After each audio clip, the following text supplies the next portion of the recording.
Bienvenido a Gres Latino, donde somos familia en Cristo. Bueno, como bien saben, hemos estado estudiando y llevamos una serie de semanas hablando sobre el libro de Efesios. La semana pasada nos trajo la palabra nuestro hermano el pastor Dani, y estuvo hablando de la importancia de la oración. Tremendo mensaje, ¿verdad? Hoy vamos a hablar, y el título de hoy es Dios tiene una gran preocupación por la unidad de los cristianos. Y cuando dice preocupación es porque realmente al Padre, ¿verdad?, le preocupa cómo nosotros como hermanos fluimos en esta que llamamos iglesia, ¿verdad? Hay unas posiciones, está el pastor, están los diáconos, están los ujieres, están mis hermanos que sirven en lo que es todo lo que tiene que ver con la tecnología, están mis hermanas que hacen tremenda labor con adoración, y estamos los que venimos al servicio, ¿verdad? Todos somos parte del cuerpo de la iglesia, y a nuestro Señor es la cabeza, ¿verdad?, de la iglesia. Y eso es lo que vamos a estar desmenuzando, apoyados en la palabra en la mañana de hoy. Quisiera que ¿verdad?, hacer un alto y decirle que cuando el Señor se preocupa por la unidad en Cristo, también se preocupa cómo hermanos nos relacionamos, ¿ok? Es bien importante que más allá de estas cuatro paredes exista un pueblo, esta unidad que se ve aquí cuando nos saludamos como hermanos, traspase las paredes de lo que físicamente es Grace Latino, ¿ok? Miren, el Señor, como les decía, siempre ha tenido una preocupación sobre la unidad de la iglesia, que somos nosotros. Pero saben que incluso los apóstoles, en algún momento como hermanos en Cristo, siendo verdad ellos los apóstoles que caminaron con el Señor, tuvieron diferencias. Así que no nos debe asombrar que nosotros como hermanos en Cristo también tengamos diferencias. Los seres humanos todos podemos diferir de diferentes cosas, ¿verdad? La palabra de Dios en Marcos 9:33, del 33 al 35, nos muestra que los discípulos habían estado discutiendo, escuchen qué fuerte la palabra, discutiendo, mientras viajaban con Jesús. La palabra dice en el versículo 33, veamos, dice, llegaron a Capernaum. Cuando ya estaban en camino, Jesús les preguntó, ¿qué venían discutiendo por el camino? Él sabía que habían discutido, ¿verdad? Pero ellos se quedaron callados, porque en el camino habían discutido entre sí sobre quién era más importante. ¿Ustedes se imaginan? El versículo 35 dice, entonces Jesús se sentó, llamó a los 12 y les dijo, si alguno quiere ser el primero, que sea el último de todos, el servidor de todos. Palabra del Señor, ¿verdad? Amén. Me encanta ese versículo 35 porque el Señor sabiendo, ¿verdad? Porque Él sabía que ellos habían tenido una diferencia, habían discutido. Mire, como buen padre que hizo, vamos a sentarnos, vamos a hablar. Pero no solamente Él con algunos, sino los llamó a todos, a los 12, y les hizo saber que era lo beneficioso que hay en el dar, en el servir, ¿verdad? ¿Qué importa tu posición, por decirlo así, en algún lugar, ya sea en tu trabajo? Mire, tiene que existir ese amor para el servicio. Estamos llamados a servir. Se dice que este incidente pudo haber ocurrido entre 8 a 9 meses antes de la crucifixión de nuestro Señor Jesucristo. Pero ¿saben qué? Esa no fue la única vez que los discípulos tuvieron una discusión o una diferencia sobre quién era más importante o más grande en cuanto a ellos como hermanos, ¿verdad? La palabra nos dice en Mateo 20, del 20 a 24, nos da otro ejemplo. Pero luego, más tarde, ¿verdad? Solo a unas horas de que el Señor fuera crucificado, inclusive cuando ya estaba haciendo el Señor dirigiendo la primera cena, Podemos ver específicamente en Lucas 22, 23 al 27, observen cómo dice. Entonces comenzaron a preguntarse unos a otros, ¿quién de ellos haría esto? En referencia cuando el padre les hace saber que uno de ellos lo habría de traicionar, ¿verdad? Ellos empezaron a cuestionar, ¿quién será? ¿Que tú, yo, aquel? Yo me hago la película, ¿verdad? De cómo esa dinámica, están todos cenando y de repente nuestro Señor les hace saber que entre ellos uno lo habría de traicionar. El versículo 24 dice, tuvieron además un altercado sobre el cual de ellos sería el más importante. Volvieron a pelear por exactamente lo mismo. El 25 dice, Jesús les dijo, los reyes de las naciones oprimen a sus súbditos y los que ejercen autoridad sobre ellos se llaman así benefactores. Ejercen presión y después se hacen llamar benefactores. Ustedes hacen, ¿verdad?, esa referencia a cómo se ve. No sean así entre ustedes, les dice el Padre. O sea, que no sean opresores. Al contrario, el mayor debe comportarse como el menor y el que manda como el que sirve. ¿Pueden ver otra vez ese énfasis en la palabra servir? Es más importante servir. Nuestro Señor Jesucristo no vino a ser servido aún siendo Rey de Reyes. Él vino a servir. Y ese era el ejemplo que Él quería dejar entre los apóstoles. Mire, ustedes son hermanos. No compitan entre ustedes. Por el contrario, hagan equipo, sean un todo y sirvan en mi nombre. Esta mentalidad de yo soy más grande o soy el mejor, existe en todo, no es algo que pasó solamente en aquel tiempo, ¿verdad? En la actualidad podemos ver que hay personas que tienen diferencias con otras porque yo tengo una mejor posición, puede ser en el trabajo, pero también puede ser si usted se siente económicamente más pudiente, pues usted pudiera ver a otro hermano que tiene menos ingresos, hablando económicamente, por debajo, y eso no es nada que le agrade al Señor. Este tipo de orgullo, ¿verdad? Porque no es otra cosa que orgullo, es lo que se interpone en toda esa ecuación. Es una de las razones principales porque las iglesias, y hablamos de iglesias de los que la componen, ¿verdad?, pudieran llegar a tener discusiones o diferencias. No es de extrañarse que Dios tenga una gran preocupación porque Él sabe, Él conoce el pasado, Él conoce el presente, Él conoce el futuro, Él sabe cómo nosotros vamos a proceder. Así que era y es una preocupación para el Señor. En Efesios 4, ¿verdad?, me gustaría que vieran porque hoy vamos a enfocarnos en esa escritura. Como les dije, seguimos la serie de Efesios y hoy vamos a hablar de Efesios 4 del 1 al 6. Es la palabra de Dios la que nos guía en todo momento y tenemos que tener presente que esto no soy yo pidiéndole que sigan al Señor de esta manera, no es Pastor David, no es nadie más que el Señor el que nos deja en su palabra las instrucciones de cómo debemos proceder, porque es el Padre el que quiere que nosotros tengamos ese tipo de unión como hermanos. Miren cómo dice Efesios 4 del 1 al 6. Yo pues, este es Pablo hablando, preso en el Señor, os ruego que andéis como es digno de la vocación con que fuiste llamado. Si ustedes, ¿verdad?, ven ahí, Él le hace saber, ustedes tienen una vocación, ustedes fueron llamados, compórtense a la altura de eso.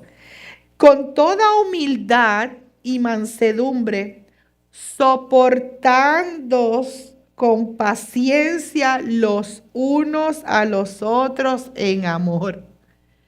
Más claro el agua, ¿verdad? Solícitos, en guardar la unidad del Espíritu en el vínculo de la paz. ¿Okay? Tenemos las instrucciones claras.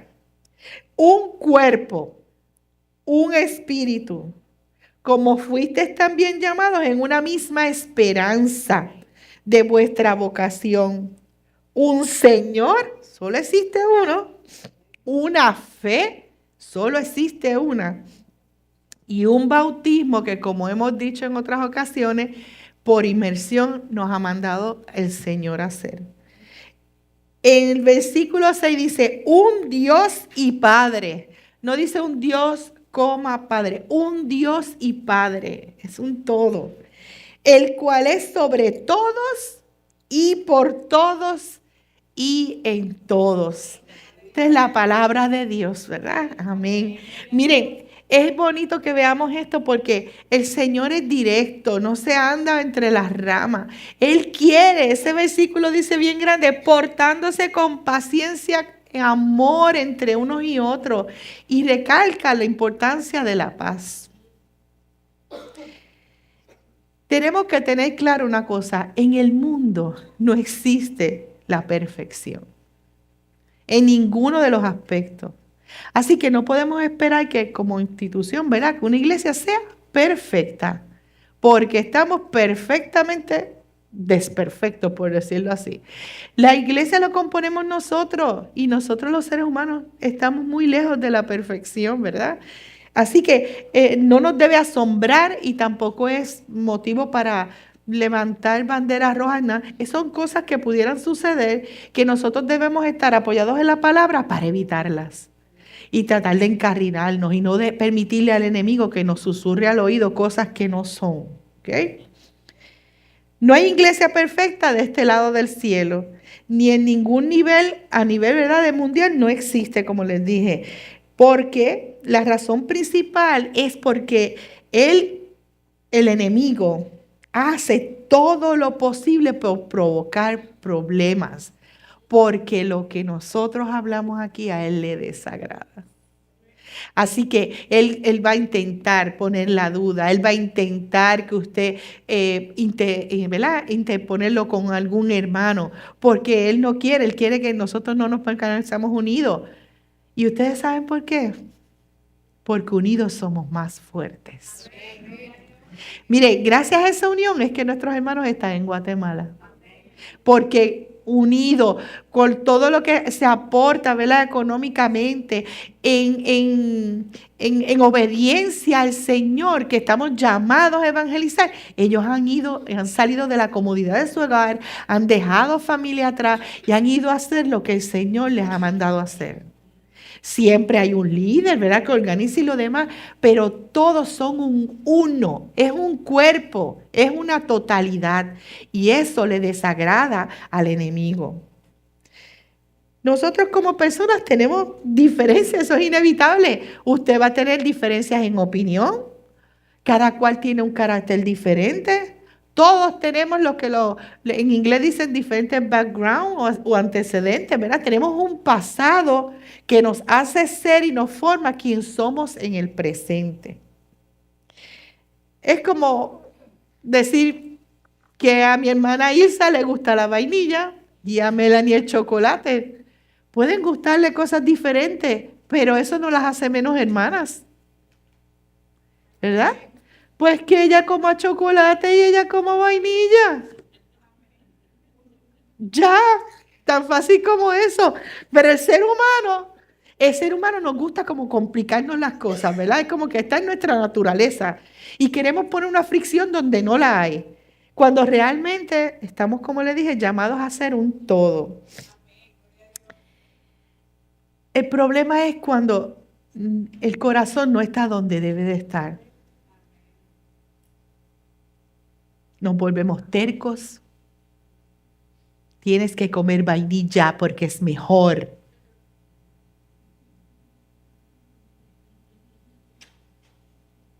Nos volvemos egoístas. No te juntes con aquella porque está llevando una vida, mira, un poquito dudosa. ¿Quién es usted para estar pasando juicio sobre nadie? ¿Quién soy yo? Empecé diciendo que somos bastante imperfectos. Mi mamá tenía un refrán que aquel que señala con este dedo, que no se olvide que estos tres lo están señalando a él. Y tres son más que uno. Y eso lo digo como ejemplo de que a veces en conversaciones coloquiales y parecieran livianas, nos prestamos a cosas que no debemos. ¿Cuántos aquí son padres? ¿Cuántos aquí son padres? Levanten las manos. Amén. ¿Y cuántos de estos padres son abuelos? Amén. Yo también. Allí están mis dos nietos. Mire, no hay cosa más terrible, porque cuando se trata de uno como que, pero cuando alguien se mete con tus hijos, o se mete con tus nietos, o con alguien que tú quieres,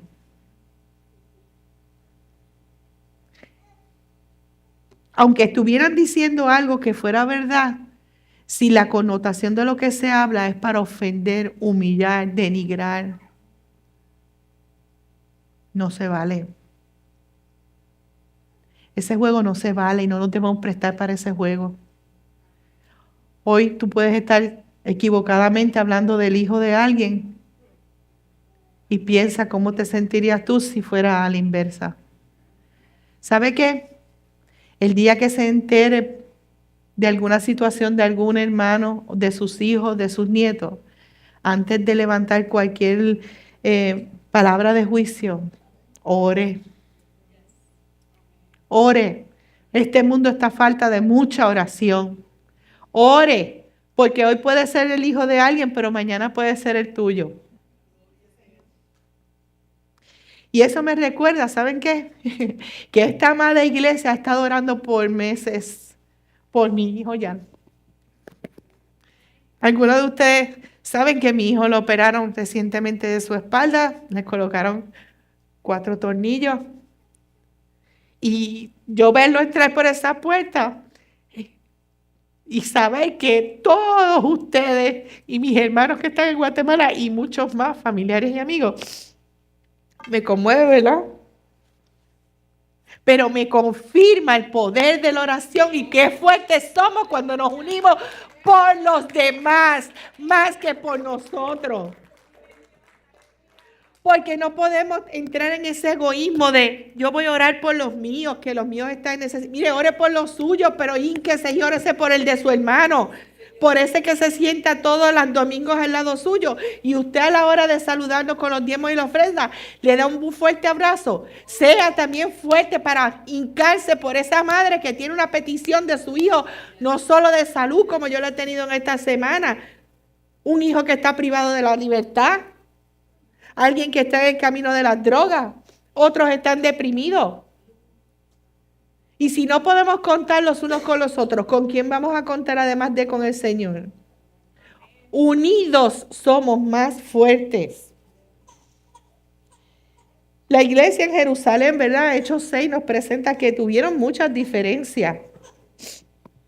Las viudas, en ese entonces, las viudas de los judíos griegos estaban siendo un poquito descuidadas porque no les llevaban el alimento que tenían acordado para proveerle a esas viudas que no tenían un esposo que saliera a proveerles.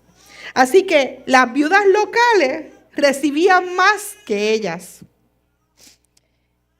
Y en ese momento lo que se estableció es lo que se conoce hoy en día los diáconos. De ahí, de esa situación, salió ese título de diáconos para que pudieran haber más personas que se ocuparan, porque son muchos y se necesitan muchos para dirigir una multitud, ¿verdad? No puede ser uno ni dos, porque estaría un poco imposibilitado de tener atención individual cada uno. Así que vamos al boletín para que vean un poquito más claro cómo es que el Señor quiere que nosotros trabajemos en unidad. Ese boletín comienza con ese punto número 1 donde dice, el Señor tiene una gran preocupación. Preocupación por la unidad de su iglesia.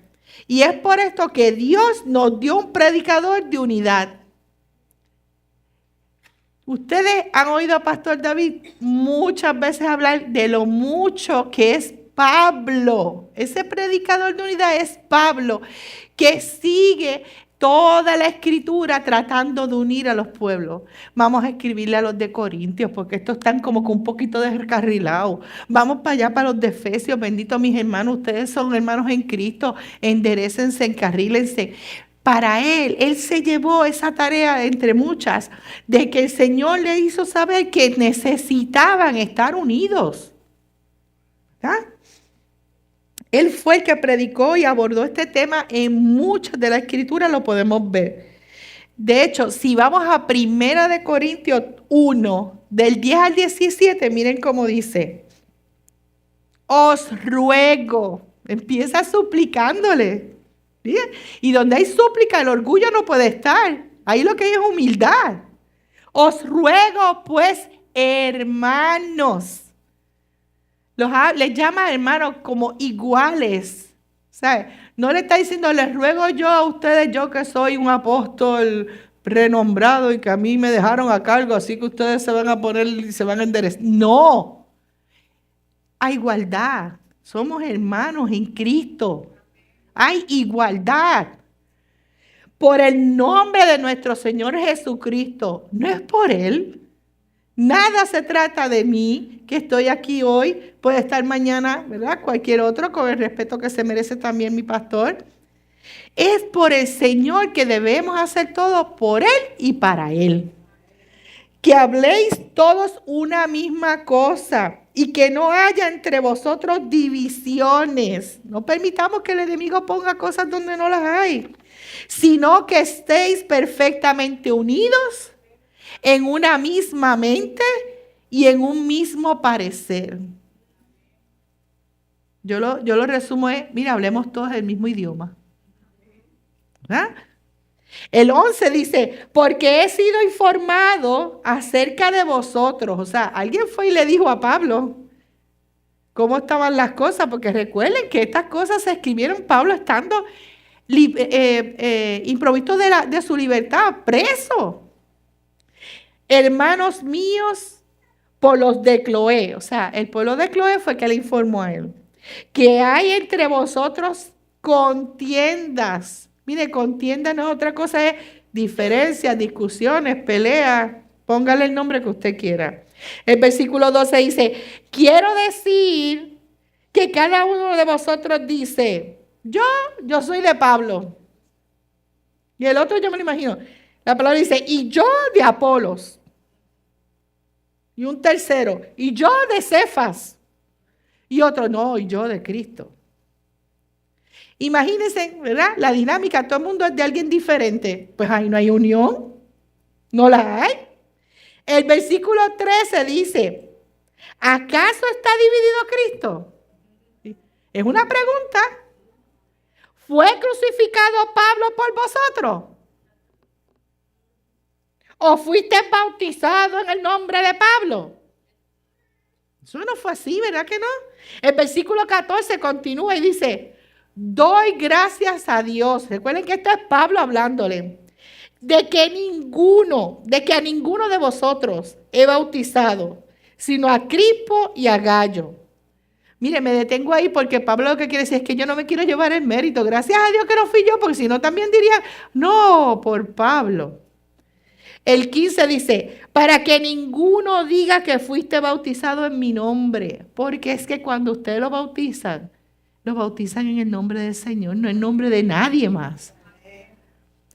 El pastor que lleva a cabo el bautismo es un instrumento, pero no se bautiza en el nombre de él. El 16 continúa la palabra de Dios y dice, también bauticé a la familia de Éfanas. De los demás, no sé si he bautizado a algún otro, a lo mejor no le venía a la memoria a quién más, ¿verdad?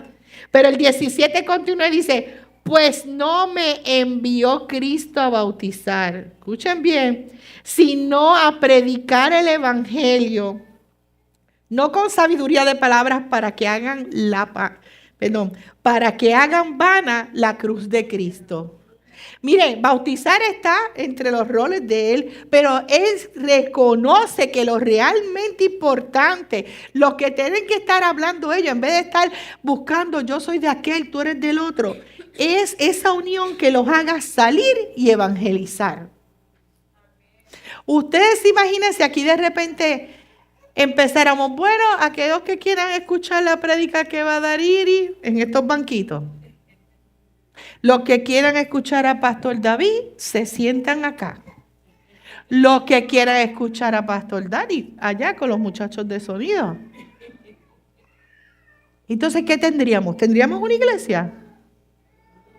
No, tendríamos un meeting casi político. Todo el mundo con sus opiniones y su... No, tenemos que tener una unidad, tenemos que tener... hay ciertas posiciones en la iglesia porque tiene que haber esa jerarquía para que las cosas fluyan. No se trata de poder, se trata de poder organizarnos como civilizadamente somos para poder dar el servicio que ustedes se merecen, que los que están en línea se merecen, porque si no, imagínense, esto sería una olla de grillo. ¿Cómo nos vamos a organizar todo el mundo hablando lo suyo? Es difícil. No vean esas posiciones como diferencias, al contrario, véanlas como posibilidades. Yo tengo un pastor a donde ir, necesito algo, mira, no tengo el boletín, vamos a donde un ujier. ¿Entiende? Identifiquen las labores que realizamos, pero véalas en el nombre de Dios como una unidad.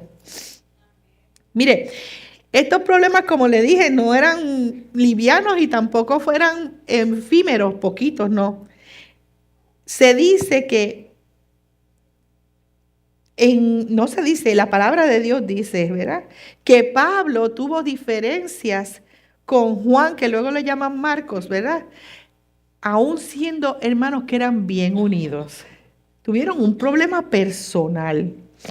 Este problema comenzó y lo podemos ver en Hechos 13:13. Durante ese primer viaje misionero, allí la palabra de Dios dice lo siguiente, dice, Pablo y sus compañeros se hicieron a la mar, ¿verdad? Ellos estaban planificando un viaje misionero como nuestros hermanos que ahora se encuentran en Guatemala. Y dice, desde Pafos y llegaron a Perge de Panfilia. Juan, que luego se le conoce como Marcos, se separó de ellos y regresó a Jerusalén. Juan regresó a casa. Mire, de repente uno de ellos se fue. Empezaron las especulaciones. Porque es más fácil especular que preguntar. Porque si yo estoy pensando algo de un hermano, ¿por qué no voy y le pregunto a él? ¿Verdad? Y Pablo era un hombre, un ser humano con defectos y virtudes y empezó. ¿Pero por qué hizo esto? Imagínense a Pablo maquinando, ¿verdad? Tal vez tendría nostalgia. Tal vez tendría miedo porque en esa época mataban a las personas por evangelizar. Tenía miedo de que fuera perseguido. Hay un refrán que dicen que no muerdas más de lo que puedes masticar. ¿No han oído eso? Y detrás de ese refrán está la grandeza de ciertas cosas que a veces nos abrumen porque es demasiado y uno se siente como que, wow, esto es mucho, yo no puedo con tanto. Cuando se habla a nivel de cosas del Evangelio, yo me imagino que esa bruma puede venir, por ejemplo, de un pastor cuando está pasando por muchas situaciones, pero aún así tiene que pararse, dar su mejor cara y expresar lo que Dios le mandó a hacer, obedecer, ¿verdad? Y a veces eso a cosas que abrumen. Usted no sabe, a lo mejor ese viaje misionero fue como que mucho para él. Son posibilidades, porque la palabra de Dios no dice exactamente qué pasó. Pero, ¿sabes qué? Hechos 15:37 al 40 dice que eso no se quedó así. Escuchen. Resulta que Bernabé, muy pana de Pablo, quería llevar con ellos a Juan que luego le llaman Marcos, a quien llamaban Marcos, dice la palabra. El versículo 38 dice, pero Pablo no le pareció prudente llevarlo, porque Pablo estaba enchismado. Este se fue y nos dejó arrollados y ahora quiere venir a participar de esto otro. ¿Lo ven? porque los había abandonado en Panfilia y no había seguido con ellos el trabajo. Dice la palabra, se produjo entre ellos un conflicto tan serio que acabaron por separarse. Bernabé se llevó a Marcos. Todos ustedes ven conmigo. Dejen eso para allá. ¿Y qué pasó? Se separaron. Entonces, unos cogieron por un lado. Bernabé se llevó a Marcos porque Pablo no lo quería. Y Pablo se fue con Silas para Chipre. Uno para el norte, otro para el sur. Tú con los tuyos, yo con los míos, no nos juntamos, cada cual vaya a hacer lo suyo porque aquel nos dejó arrollado y yo no quiero saber de él. ¿Ven la película? Mire, la palabra conflicto en la palabra de Dios lo que significa es que ellos estaban irritados, airados, tenían una disputa, pero en vez de sentarse y hablar como hombres de Dios, optaron por llenarse de especulaciones y dividirse. Hermano, desacuerdos van a haber en la vida en todos los aspectos. Con su pareja, con su familia, con sus hijos, con el pastor. ¿Por qué no? Si somos individuos con diferentes caracteres y diferentes opiniones. Pero ¿saben qué? Siempre será un motivo de tristeza para el Padre. Y si lo vemos en profundidad para nosotros, el no poder tener esa madurez de ir, hablar y solucionar. Siempre será triste optar por la separación. Eso no es lo que el Señor nos ha llamado a hacer. Así que podemos imaginar lo que tiene que haber sido terrible para Pablo, toda esta situación.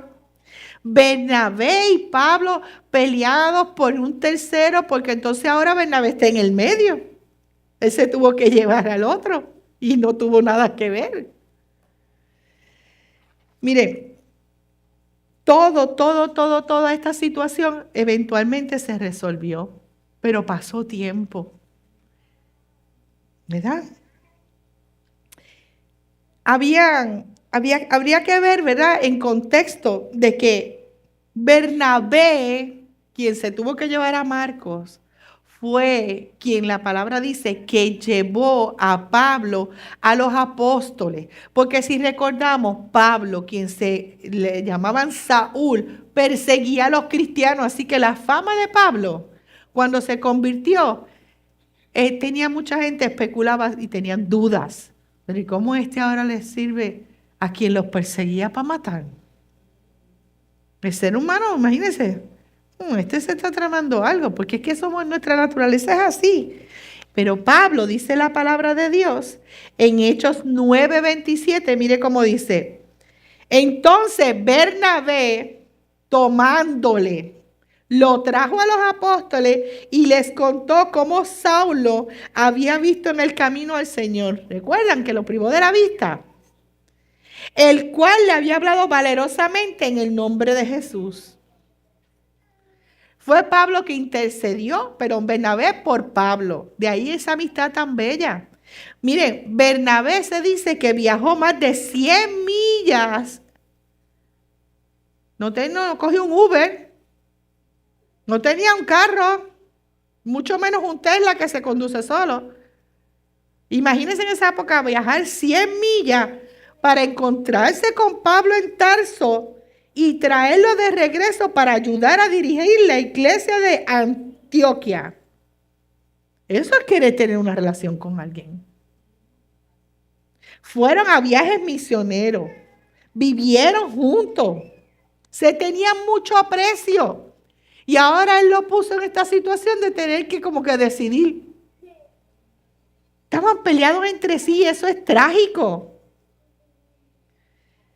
Yo me pregunto, ¿verdad?, si Pablo estaba pensando en eso y se sentía triste cuando escribió su epístola estando en prisión, ¿verdad? Cuando uno tiene tiempo para bajar los niveles y concienzudamente decir, wow, lo que yo estoy haciendo está correcto. ¿Esto realmente le agrada a Dios? Mi conducta, como yo me condujo, está demostrando que vive Cristo en mí. Porque algunos no tienen una Biblia a la mano, pero hay gente que usted la ve y usted dice, esa persona se ve que es un cristiano. Y no estoy hablando ni de vestimenta ni de cosas, sino que es su proceder. Usted le hace saber que esa persona está en Cristo.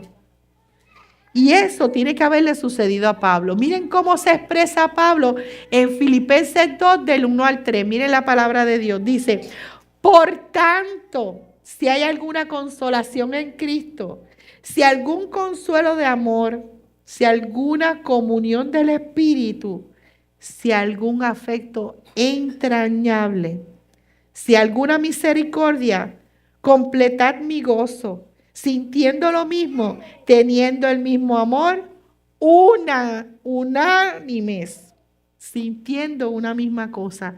Él llama a la unión. Nada hagáis por contienda o vanagloria. Y dice categóricamente nada.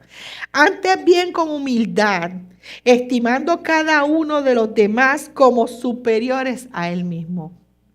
En vez de tú ponerte en la posición de yo soy el más carcachimba. Mire, bájele, como dice la juventud ahora, bájele 2 rayitas.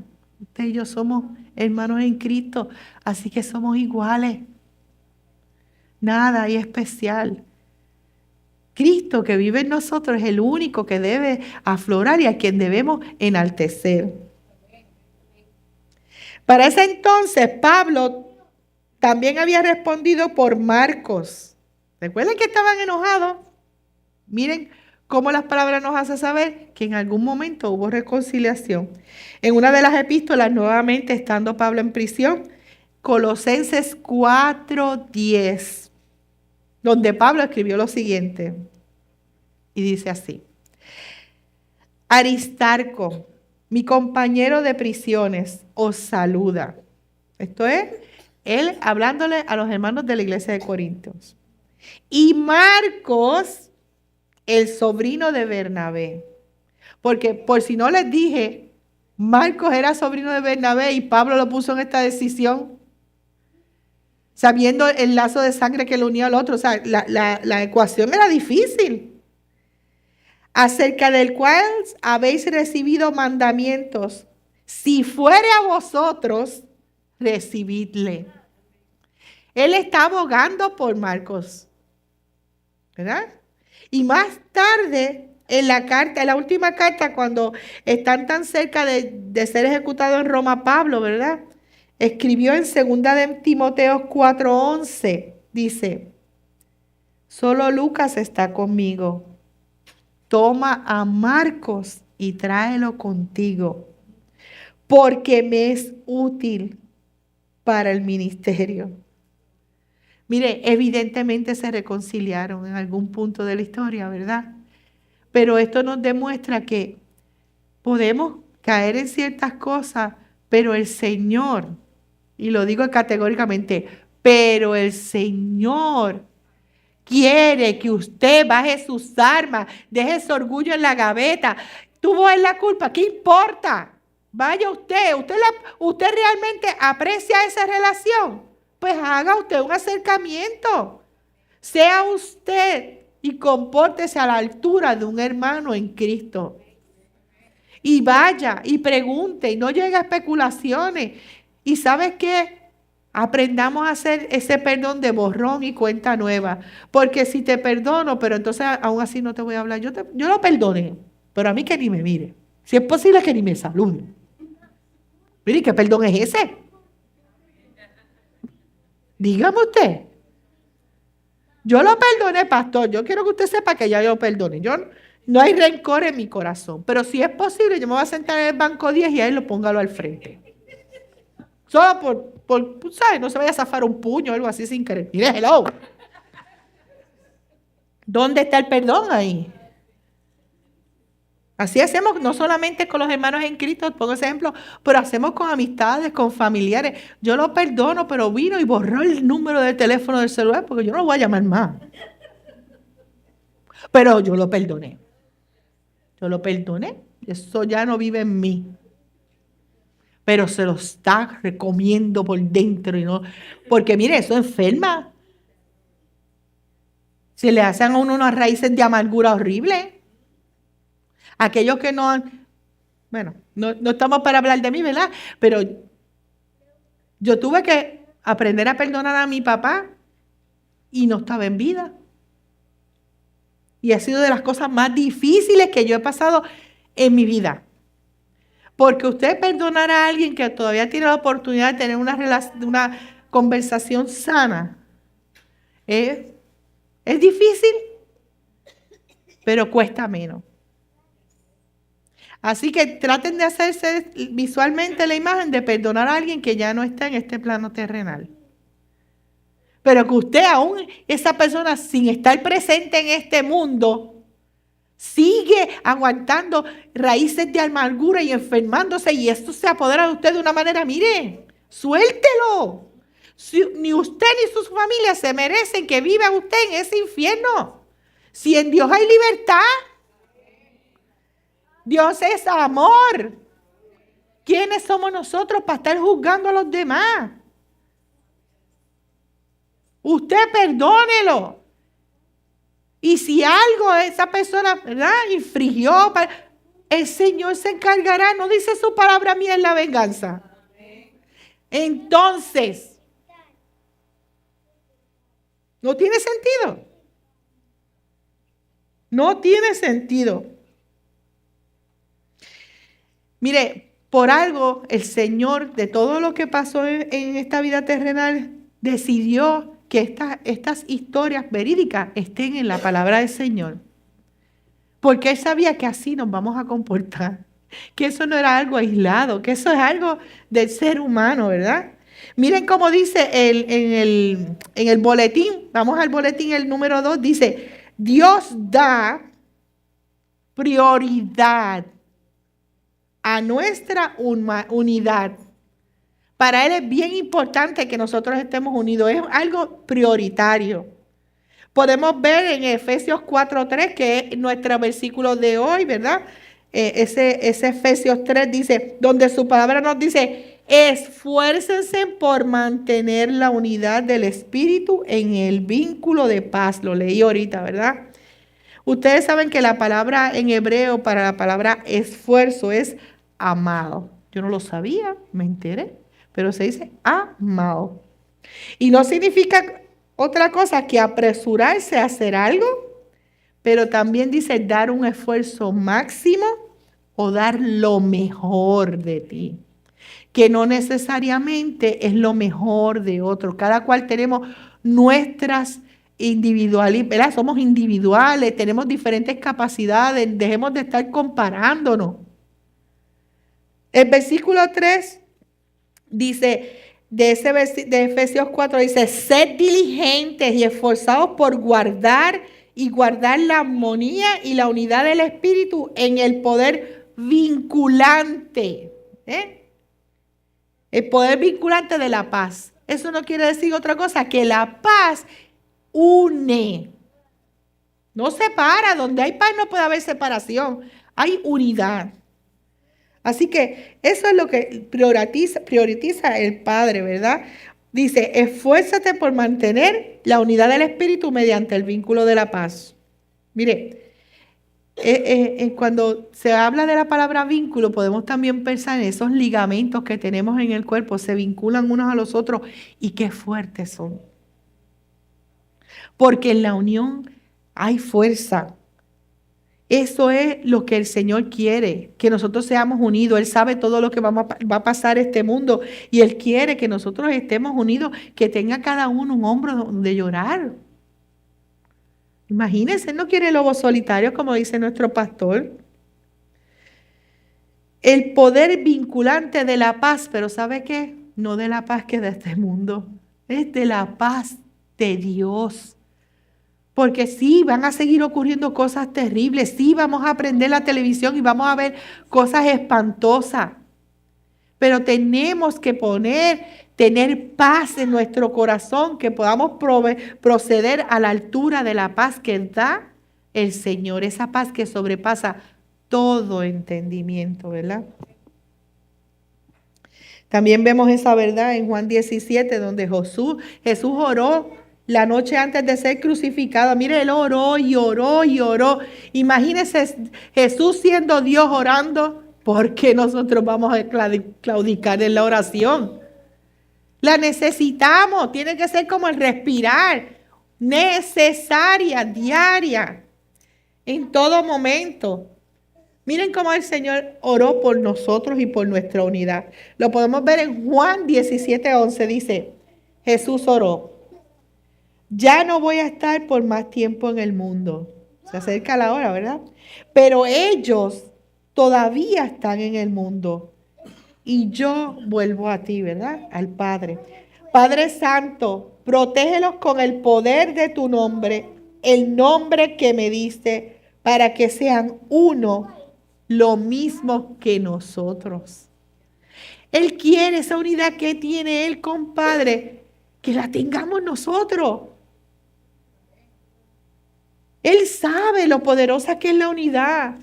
Y más aún le preocupaba: yo me voy. No los desampare, ayúdalos a mantenerse unidos. Él no está pensando por él. Él aún le aflige lo que ha de pasar cuando se vaya. Y continúa diciendo en el versículo 20, del 20 al 21, Juan 17, dice: no ruego solo por estos, ¿verdad? Por los que estaban en esa época, por sus apóstoles y los demás. Ruego también por los que han de creer en mí por el mensaje de ellos. Mire, es una reacción en cadena. Si usted está hoy aquí, es por aquellos que empezaron a evangelizar en algún momento hasta llegar a donde estamos hoy. El 21 dice, la palabra de Dios dice, para que todos sean uno. Uno. Para que, Padre, así como tú estás en mí y yo en ti, permite que ellos también estén en nosotros, para que el mundo crea que tú me has enviado. Es hermoso porque Él lo que quiere es lo mismo que Él tiene para Él. Él quiere que todos como hermanos, como lo eres con su Padre, esa unión que son uno. Él quiere que nosotros también como cuerpo de la iglesia seamos uno. En Juan 17, 22, 23 dice que Jesús oró a Dios Padre y le dijo: yo les he dado la gloria que me diste, para que sean uno, así como nosotros somos unos, yo en ellos y tú en mí. Permite que alcancen la perfección en la unidad, y así el mundo reconozca que tú me enviaste y que los has amado a ellos tal como me has amado a mí. Como les dije, Él sabe todo lo que el enemigo quiere poner en nuestro corazón para separarnos. Así que es bien necesario para Él que nos fortalezcamos con su palabra para que permanezcamos unidos. Sobre todo porque Él reconoce la capacidad y lo fuerte que es la unidad. El Señor es maravilloso. Mateo 18, 18 al 20, y hoy tenemos muchas escrituras como han podido ver, dice: de cierto os digo que todo lo que atéis en la tierra será atado en los cielos, en el cielo, y todo lo que desatéis en la tierra será desatado en el cielo. Otra vez os digo, dice la palabra del Señor, que si dos de vosotros se pusieran de acuerdo en la tierra acerca de cualquier, ahí dice cualquier cosa, mi hermano, escuchen, no hay excepciones, dice cualquier cosa que pidieren, les será hecho por mi Padre que está en los cielos. Pónganse de acuerdo y oren, como han orado por mi hijo, como han orado por la salud de nuestra querida Minerva, como han orado por Iliana, como han orado por Isa, como han orado por muchos. Aquellos que se conectan los martes en oración pueden ver cómo no se sienta cada uno y dice: ok, voy a orar ahora por mí. No, hay una lista. Vamos a orar y somos precursores de presentarle al Señor las peticiones que ustedes hacen a través del pastor David, pero para el Señor. No se trata del grupo de oración para el yo. Se trata del grupo de oración de los hermanos de Grace Latino. El 20, versículo 20 dice, porque donde están 2 o 3 congregados en mi nombre, allí estoy yo en medio de ellos. ¿No estamos 2 o 3 aquí congregados? Pues el Señor está aquí, señores. Él conoce la belleza que existe en la unidad, porque Él sabe que este mundo está lleno de odio, de rencores, de egoísmo. Él sabe. Juan 13:35 dice, en esto conoceréis todos que sois mis discípulos, si tuvieres amor los unos con los otros. No dice si se ama a usted mismo. Yo para yo, porque yo, y el yoyeo del yo, del yo. Miren, como por ejemplo, Dios obró en mí de muchas maneras para salvarme. Y yo sé que las de ustedes también. Cada cual tenemos un testimonio de lo que éramos antes de venir al Señor. Unos de salud, otros de milagros estupendos. Podríamos estar aquí y nombrarlos y no acabaríamos, ¿verdad? En la próxima hora. Yo, si algunos no lo saben, una de las cosas que me trajo el Señor, en plena pandemia, abrí mi celular. Mira, Facebook. ¿Y qué es eso de Grey Latino que me tagueó el cuñado? Vamos a verlo. Mira, ahí hay un señor hablando, vamos a ver, parece simpático. Pues ese señor simpático, nada más y nada menos dijo a esta servidora, porque yo era como si me lo estuviera hablando a mí. Mire, Grace Latino es una iglesia para personas sin iglesia. Y yo hice, ok. Pero me retorció cuando dijo, tú que me escuchas, ven tal como eres. Y ahí el Espíritu de Dios me dijo, es contigo, ¿sabes? Es a ti que te están hablando. Tu excusa no era que todo el mundo te dice que tenías que vestirte de una manera y en alguna ocasión alguien me dijo, ¿sabes qué? A Dios no le agrada que tú te cortes el pelo. Eso no es de Dios. Y yo me lo creí.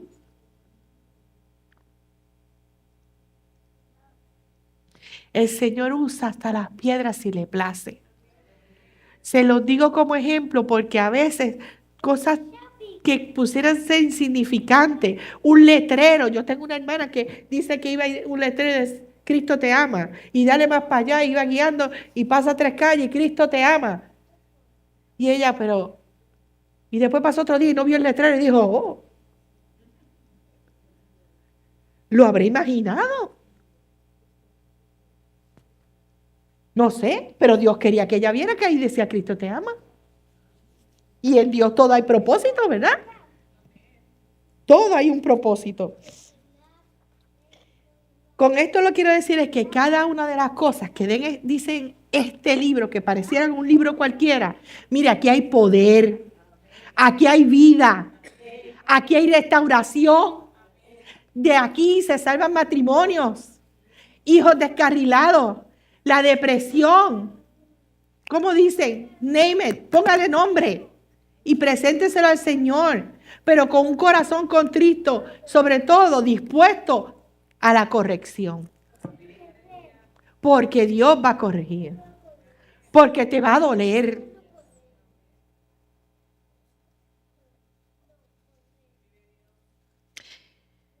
Nuestro boletín número 3 del punto dice, y es por esto, ¿verdad? Dice, Dios nos señala su patrón de unidad. Él no solamente quiere que nos unamos, Él quiere que sepa que hay un patrón para la unidad. Miren qué bonito dice ese patrón. Nada más y menos que la escritura de hoy. Efesios 4, del 4 a 6, dice Pablo. Escúchenlo bien. Hay un solo cuerpo. Un solo espíritu, el Espíritu Santo, ¿verdad? Así que nadie le venga a decir que el espíritu de Batalá o de qué sé yo, de qué sé yo. No. El Espíritu Santo de Dios es uno y pasa a morar con nosotros cuando el Señor Jesucristo se fue lo que nos dejó. Y cuando usted le da cabida al Señor, mire, eso pasa a morar en usted. Y usted pasa de ser simplemente creación del Padre a ser un hijo. ¿Me escucharon? No es lo mismo ser parte de la creación de este mundo a ser un hijo de Dios. Ténganlo bien claro. Así como también fueron llamados a una sola esperanza, dice la palabra. Una sola esperanza. Esa vida en Cristo eterna que nos espera, ¿verdad? Una esperanza. Un Señor. No existe otro. Una sola fe y un solo bautismo. Lo dice la palabra, no yo. Dice un solo Dios y Padre. Si usted se siente huérfano en el día de hoy, en presencia o en ausencia de quienes fueron sus padres en este mundo, sepa que no lo es. Usted tiene un Padre. Dice la palabra que está sobre todos y por medio de todos y en todos. ¿Recuerda mi prédica pasada? Dios está en todo y lo es todo. La palabra lo dice, no yo. Ahí están los 7 elementos de la unidad que el Señor quiere. Fíjense que ahí en los blancos, después del punto 3 hay un puntito y dice ahí va el número 7. Los 7 elementos de la unidad. 2 puntos son. Señor, tú eres bueno. Los acabo de decir. Un cuerpo. Un espíritu. Ay, Señor. Una sola o una misma esperanza. Un Señor. Una fe. Un bautismo que es por inmersión. Un Dios y Padre. Ahí tenemos los 7 elementos. Gracias, Señor.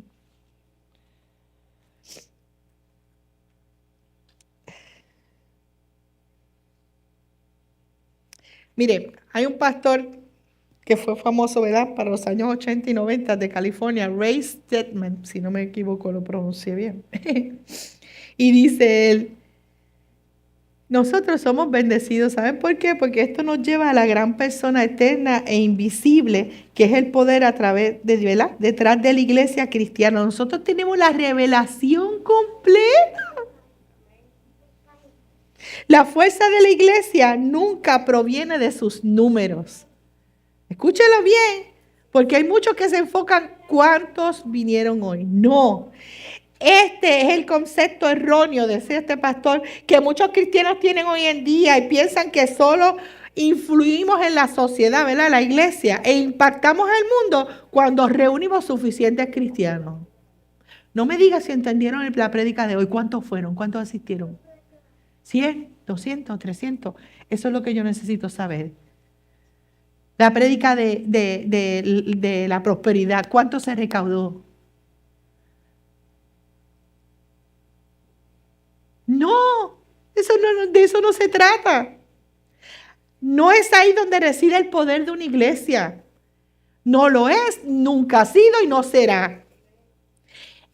El poder de una iglesia está en el Espíritu Santo de Dios. El verdadero poder de la iglesia es que solo hay un espíritu, una unidad. Y así debemos trabajar en equipo. Ese Espíritu de Dios es el mismo en todas partes. Sin importar a la iglesia que asistas. Él está en todo lugar, en toda época. Si tú le has aceptado al Señor, mora en ti.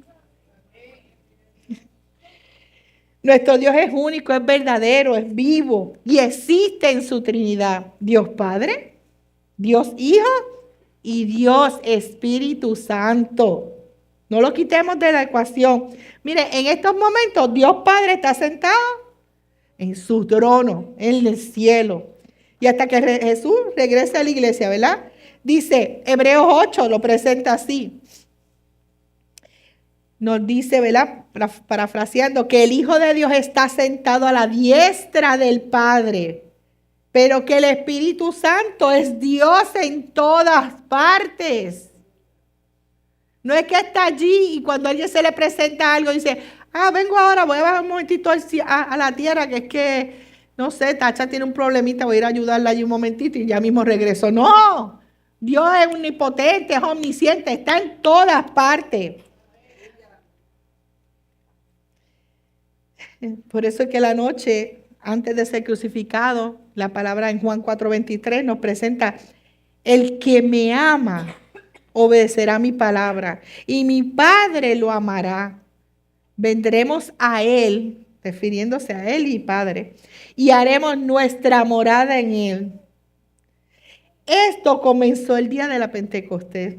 En Hechos 2 lo pueden ver. Y ahora el Espíritu Santo vive en todos los que han recibido a Cristo como su Señor y Salvador.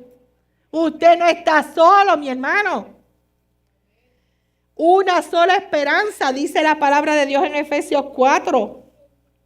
Esa esperanza que nos tiene lleno de gozo de esa salvación eterna, ¿verdad? Y es lo que queremos que otros también tengan. Más de 50 veces el Nuevo Testamento menciona la palabra esperanza. Específicamente, mire, Romanos 15:13 dice que el Dios de la esperanza, ¿lo ve?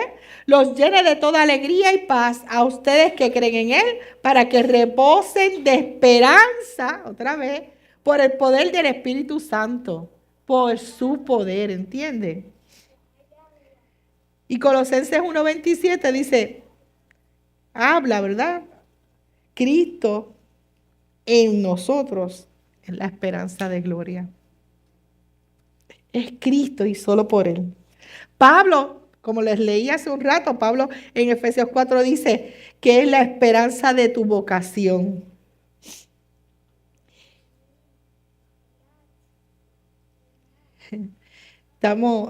Nosotros tenemos que, como dice, hay un ministro famoso que se llama Thomas Toke Lynch, le dicen T.T. Lynch por su abreviación, dice, mire, lo que debemos mantener feliz, ese pensamiento feliz en ustedes es que nosotros somos llamados, ¿verdad? No tuvimos que venir a la incertidumbre de que será, no será, que pasará, porque ya tenemos la revelación completa. Esa esperanza nosotros ya la tenemos que tener, no tenemos que llevar especulaciones de qué ha de pasar. Nosotros la sabemos. Abra su Biblia, no la deje cogiendo polvo. Como les dije, los 7 elementos, resumiendo, es un cuerpo, un espíritu, una esperanza, un Señor, una fe, un bautismo, un Dios y Padre. Él quiere que vivamos como un uno. Si se fija, un esto, un aquello, un lo otro. Predomina el uno y así quiere que vivamos como uno. En especial, mire, cuando dice un Señor y una fe, por supuesto, el Señor es nuestro Señor y Salvador. Y Filipenses 2, 8 al 11 lo demuestra, dice, y al manifestarse como hombre, se humilló a sí mismo y se hizo obediente hasta la muerte y muerte de cruz. Por eso Dios lo exaltó hasta lo sumo y le otorgó el nombre que está sobre todo nombre. ¿Escucharon? Para que ante el nombre de Jesús se doble toda rodilla en el cielo y en la tierra y debajo de la tierra. Y que toda lengua, tenemos que confesarlo, mi hermano, confiese que Jesucristo es el Señor para la gloria de Dios Padre. Solo hay un Señor, solo hay una fe. No hay otra manera de llegar al Padre. Dice Primera de Pedro 1, del 23 al 25, dice, siendo renacidos no se simiente corruptible, sino de incorruptible, por la palabra de Dios que vive y permanece para siempre. No murió ahí hace 2000 años atrás. Cristo vive. Porque toda la carne, dice la palabra, es como la hierba, y toda la gloria del hombre como la flor de la hierba. La hierba se seca y su flor se cae, mas la palabra del Señor permanece para siempre. Y esta es la palabra que por el Evangelio os ha sido anunciada. Demos gracias al Señor por eso. Mire, por la palabra. Escuchen cómo dice Romanos 10:7, dice, así que la fe es por el oír. Y el oír por la palabra de Dios. El Espíritu Santo usa la palabra de Dios. Y si usted no la lee, ¿cómo le va a llevar el Espíritu Santo a recordarla? Seguimos con las Escrituras. Y Juan 20:30-31 dice, Jesús hizo muchas otras señales en presencia de sus discípulos, las cuales no están registradas en este libro. Recuerda que le dije que por algo el Señor quería que supiéramos la diferencia que hubo entre Pablo y Marcos, ¿verdad? Sucedieron muchas cosas, pero ¿por qué la puso ahí? Preguntémonos, ¿verdad? El 31 dice, pero estas se han escrito para que ustedes crean que Jesús es Cristo, el Hijo de Dios, y para que al creer en su nombre tengan vida eterna. Miren, les voy a hacer una historia rapidito, ya estoy por concluir. Gaylord Kambarami, este es un hombre africano, contó una historia de cómo el poder de la palabra transforma. Miren, escuchen esto porque es inverosímil. Dice, este señor Gaylord era secretario general de la Asociación Bíblica de Zimbabue. Esto es en África. Y se encontraba evangelizando, ¿verdad? Se encuentra este señor bien gruñón, de mal genio. Póngale usted ahí imaginación. Y le dice, te voy a obsequiar este Nuevo Testamento. Y él le dice, ¿sabe qué? Yo voy a coger el Nuevo Testamento y lo que voy a hacer es que hoja por hoja la voy a usar con mi tabaco y me la voy a fumar. La voy a hacer cigarrillo, hoja por hoja. Pero Gaylord no se airó y le dijo, lo entiendo, pero prométame usted a mí algo. Prométame que antes de fumarse cada hoja, la va a leer. Después, si usted quiere fumársela, es problema suyo. Pero vamos a hacerla. Pero caballero, léala antes de fumársela. El hombre le dio la mano y estuvo de acuerdo. Cada cual siguió su vida, ¿verdad? Pero Dios, 15, escúcheme, 15 años después, se encontraron. El que se llamaba ateo, fumador, se encontraron en una congregación evangelística, en un congreso. Y resulta que ahora él era evangelista. El que se iba a fumar la palabra del Señor, de él. ¿Y sabe lo que le confesó cuando lo vio? Porque ahora él era evangelista a tiempo completo. Él dejó la vida secular para servirle al Señor. Y le dijo, ¿sabes qué, hermano? Me fumé a Mateo. Pero no solamente me fumé a Mateo, yo me fumé a Marcos. Te digo la verdad, también me fumé a Lucas. Pero cuando llegué a Juan, escuchen, pero cuando llegué a Juan 3:16, ya no soy fumador, mi hermano. Mi vida cambió desde ese momento. Yo me imagino el rostro de este caballero enfrente del otro. Miren, en conclusión, ese hombre fumador de la Escritura fue salvo por el poder milagroso de la palabra.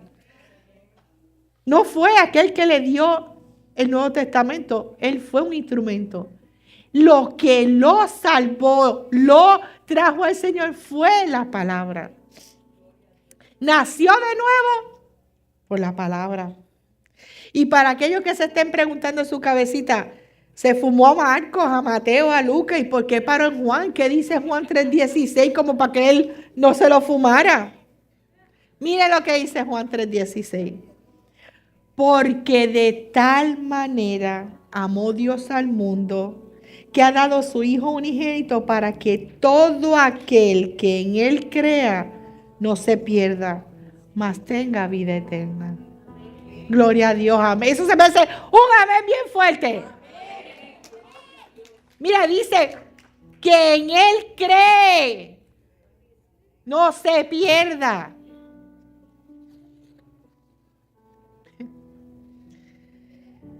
¿Y sabe qué? La pregunta es, ¿cree usted? ¿Cree usted como para ponerle un detente a su vida y decir, ya yo no quiero seguir así, Señor? Basta ya, me rindo. Haz conmigo lo que quieras.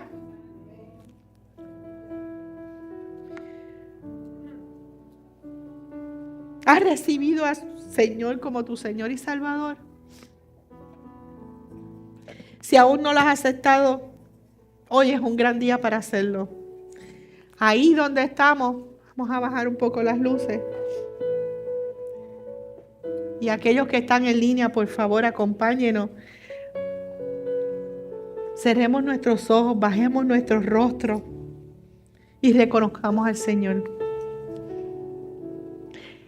En unanimidad, porque somos uno. Oremos y presentemos al Señor esta oración. Síganme, mi hermano. Señor Jesús, reconozco que soy pecador. Creo que moriste por mis pecados y que resucitaste de entre los muertos. Padre, te pido que perdones todos mis pecados. Ven a mi corazón hoy y quédate para siempre, Padre. Dame, Señor, un hogar en el cielo cuando yo muera. Ayúdame a obedecerte. Te lo pido, Señor, de todo corazón. Si alguno de los que se encuentran aquí y aún con la cabeza baja, con los ojos cerrados, ha hecho esta oración por primera vez, me gustaría que levantara su mano. Aquellos que están en línea, si es la primera vez que usted hace esta confesión de fe, en pantalla va a ver el teléfono de nuestro amado pastor David Bonilla. Comuníquese. Tenemos un obsequio para usted, pero sobre todo quisiéramos orar con usted y por usted. Acompáñenme a orar para despedirnos. Amantísimo Padre, Dios nuestro, gracias por tu palabra, Señor. Gracias por preocuparte por la unidad de tu iglesia, por fomentar que seamos uno solo en ti, Señor. Unidad que encontramos a través de tu Hijo Jesús, Señor, quien murió y resucitó por el perdón de nuestros pecados, de cada uno de nosotros. Señor, bendice y trae con bien a nuestros hermanos que se encuentran en Guatemala. Permite que cada uno de nosotros regresemos con bien a nuestros hogares y que tengamos una bendecida semana, Padre. Te lo pedimos como un solo cuerpo en Cristo, en el nombre de tu Hijo amado Jesús. Amén.